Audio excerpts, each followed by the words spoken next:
So after my first prototype of the NightSnacker 2000, I'm just going to call it that, I added a couple things to make this a little bit more user-friendly.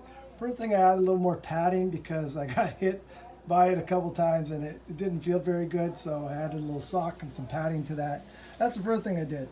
But the most important change that I made is this bolt right here. It's a metal bar with two holes which I drilled out, and this part connects to the back of the arm, which normally I had a string that went to a pulley system in the back, but you can see the pulley, but it's not being used anymore, so that pulley is pretty much useless.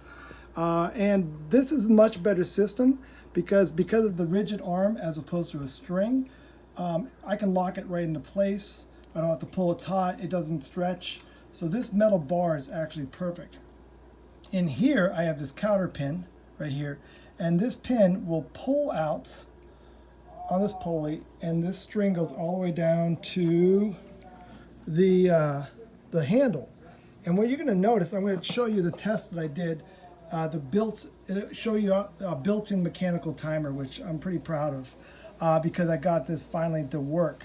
So what's going to happen when the door opens, this pin's going to pull out, this is going to release, and then the hammer is going to go down, and then just before the flaps, which are held by the pin here, the alligator clip, they're going to open up and they're going to have that sign. So I'm going to show you how it works and what the timer system is. The timer really is very simple.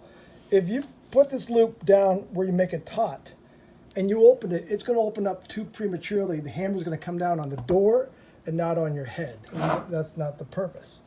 If you put it up too far, I'm going to show you. You put it too far, I'm going to show you what happens. When you open this door, see the hammer? It never pulls the pin out. So it's taut, but it's not taut enough. So you have to find a balance between here, which is too taut, and here, which is not taut enough.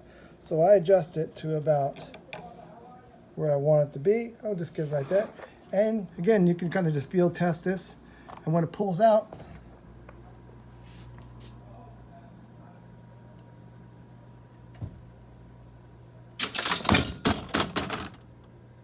and there goes the hammer.